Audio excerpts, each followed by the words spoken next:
हमारे इस चैनल आपकी अपनी किताब में आपका स्वागत है। तो आज हम लोग सॉल्व करेंगे एक्सरसाइज 7। तो आइए देखते हैं इसमें किस तरह का सेंटेंस है।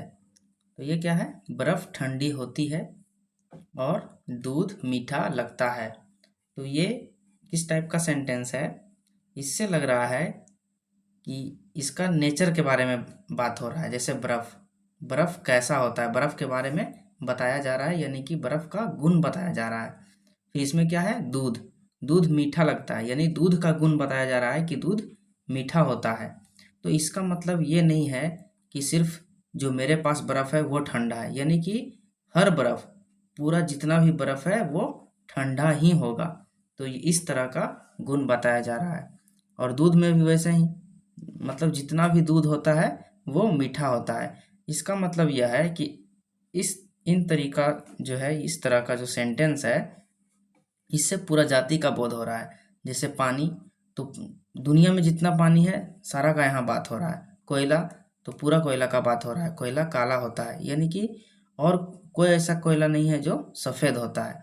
इसका मतलब इन जो भी संज्ञा है, इससे पूरा जाति का बोध हो रहा है। तो हम लोग देखेंगे कि इसका अनुवाद कैसे करेंगे, इसका इंग्लिश ट्रांसलेशन कैसे बनाएंगे।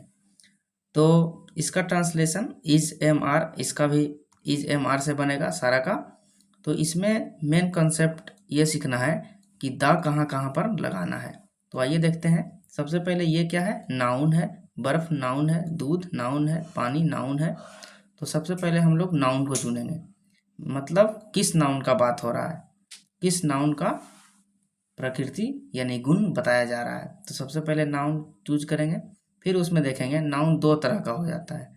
पहला काउंटेबल, अनकाउंटेबल, और दूसरा काउंटेबल, यानी कि जिसको हम लोग नहीं गिन सकते हैं। तो जिसको हम लोग काउंट नहीं कर सकते हैं उसमें हम लोग दा का प्रयोग नहीं करेंगे, ठीक है। और अब आते हैं काउंटेबल, यानी कि जिसको हम लोग गिन सकते हैं। जैसे किसको गिन सकते हैं, गाय को गिन सकते हैं, कुत्ता, बिल्ली, जानवर, आदमी, ये सब को गिन सकते हैं। तो अगर गिन सकते हैं तो वो दो तरीका से हो सकता है, या तो वो सिंगुलर हो, एक हो, या एक से ज़्यादा हो, प्लूरल हो। तो इसमें जिसको गिन सकते हैं और वह एक है, तो इसमें हम लोग दा का प्रयोग करेंगे। और अगर एक से ज़्यादा है तो हम लोग उसमें दा का प्रयोग नहीं करेंगे। तो इसमें हम लोग को एक बात ध्यान रखना है कि जब कोई नाउन, जैसे ये नाउन है, कोई भी नाउन जब सिंगुलर हो, सिंगुलर और काउंटेबल हो, सिंगुलर काउंटेबल, काउंटेबल काउंटेबल होगा तभी यह सिंगुलर होगा। तो इतना ही ध्यान रखना है कि अगर सिंगुलर नाउन है, काउंटेबल सिंगुलर नाउन है, तो उसमें हम लोग दा का प्रयोग करेंगे बस। और बाकी सब में, अनकाउंटेबल में नहीं करेंगे, प्लूरल में नहीं करेंगे। तो यही सब ध्यान में रखते हुए अब हम लोग इस एक्सरसाइज को सॉल्व करेंगे। तो देखते हैं इसका पहला क्वेश्चन क्या है, बर्फ ठंडी होती है। तो बर्फ का क्या हो जाएगा, आइस। सबसे पहले देखेंगे नाउन, नाउन है आइस।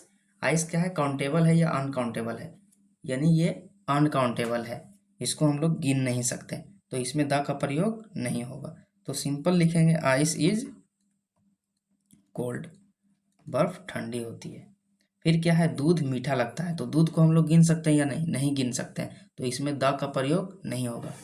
द का प्रयोग वहाँ होगा जिसको हम लोग गिन सकते हैं और वो एक है यहाँ पे, उसी के आगे द का प्रयोग होगा, बाकी के पहले नहीं होगा। तो इसको हम लोग गिन नहीं सकते हैं, तो सिंपल सा बना देंगे, milk is sweet, milk is sweet. अब क्या है, पानी उपयोगी होता है। पानी को गिन सकते हैं, नहीं गिन सकते हैं, इसलिए यहाँ पे द नहीं लगेगा। तो ये हो गया water, water is useful, water is useful. अब क्या है, कोयला काला होता है। तो कोयला को भी नहीं गिन सकते हैं, तो कोल इज ब्लैक। फिर क्या है, चीनी मीठी होती है। चीनी, शुगर, इसको हम लोग काउंट कर सकते हैं, नहीं, तो इसका भी सिंपल बना देंगे, sugar is sweet, sugar is sweet. अब इसके बाद देखते हैं अब क्या है, आग गर्म होती है, तो आग का क्या होगा, फायर। फायर को भी हम लोग नहीं गिन सकते हैं, तो यहाँ पे दा नहीं लगेगा। Fire is hot, fire is hot. फिर क्या है, आम मीठा होता है। आम को हम लोग गिन सकते हैं। अब गिन सकते हैं तो अगर सिंगुलर होगा तो हम लोग दा लगाएंगे, प्लूरल होगा तो नहीं लगाएंगे। तो यहाँ देखते हैं आम, एक आम का बात हो रहा है यानी सिंगुलर है, तो यहाँ पे हम लोग द लगाएंगे। The mango is sweet, the mango is sweet. फिर क्या है, आदमी मरणशील होता है। मरणशील यानी कि जो मर सकता है, ठीक है। तो आदमी, एक आदमी का बात हो रहा है, आदमी को गिन भी सकते हैं, तो यहाँ पे हम लोग द लगाएंगे। द आदमी का क्या होता है, ह्यूमन, द ह्यूमन इज मॉर्टल। फिर क्या है, गाय सीधी होती है। एक गाय का बात हो रहा है, गाय को हम लोग गिन भी सकते हैं, तो सिंगुलर काउंटेबल नाउन है, तो इसमें हम लोग द का प्रयोग करेंगे। The cow is innocent, the cow is innocent. फिर क्या है, सिंह मजबूत होता है, तो यहाँ पे देखेंगे गिन सकते हैं, यह वैसा नाउन है जिसको हम लोग गिन सकते हैं। अब गिनने के बाद क्या है, एक है या एक से ज़्यादा है। अगर एक रहेगा तो द लगाएंगे, एक से ज़्यादा रहेगा तो द नहीं लगाएंगे। तो यहाँ पे एक है, सिंह मजबूत होता है यानी एक है, तो हम लोग द लगाएंगे। तो the lion is strong, the lion is strong. फिर क्या है, बच्चे नटखट होते हैं। एक से ज़्यादा बच्चे हैं, प्लूरल है, तो इसमें हम लोग द नहीं लगाएंगे, ठीक। तो इसका हो जाएगा चिल्ड्रेन, CHILDREN, चिल्ड्रेन। चिल्ड्रेन के साथ आर लग जाएगा, चिल्ड्रेन आर नॉटी, NAUGSTY,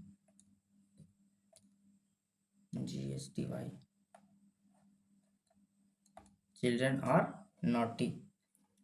अब इसके आगे देखेंगे, फिर क्या है, सांप डरावना होता है। सांप डरावना होता है, तो एक सांप है, सांप को गिन भी सकते हैं, तो यहाँ पे द लगेगा। तो स्नेक द स्नेक इज, और डरावना का क्या होता है, fearful, the snake is fearful.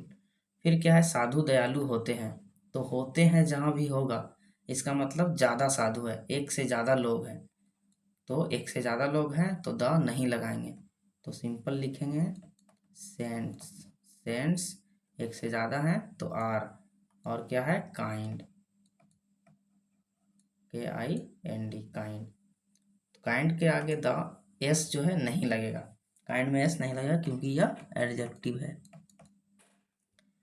फिर है, गाय नेक होती है, तो एक गाय है, ज़्यादा है, काउज, तो ज़्यादा के पहले, प्लूरल के पहले द नहीं लगाते हैं, तो काउज, इसका हो जाएगा काउज आर जेंटल, या इसमें हम लोग इनोसेंट ऐसे भी लिख सकते हैं, काउज आर जेंटल। फिर है, बिल्ली फुर्तीली होती है, तो एक बिल्ली का बात हो रहा है, तो यहाँ पे हम लोग द लगा देंगे। The cat is active, the cat is active, बिल्ली फुर्तीली होती है। फिर क्या है, किसान परिश्रमी होते हैं, तो होते हैं यानी ज़्यादा किसान है, तो ज़्यादा है तो द नहीं लगेगा, तो इसका बनाएंगे farmers, farmers are laborious, farmer are laborious. फिर क्या है, शिक्षक दयालु होते हैं, टीचर्स एक से ज़्यादा टीचर हैं, टीचर्स, और टीचर्स के साथ आर हो गया, और दयालु का काइंड हो गया, टीचर्स आर काइंड। फिर क्या है, माँ दयालु होती है, इसका हो जाएगा mother is kind, mother is kind. तो ये रहा हम लोग का एक्सरसाइज 7। अब एक्सरसाइज 8 हम लोग नेक्स्ट वीडियो में देखेंगे। तो यहाँ तक बने रहने के लिए बहुत बहुत धन्यवाद।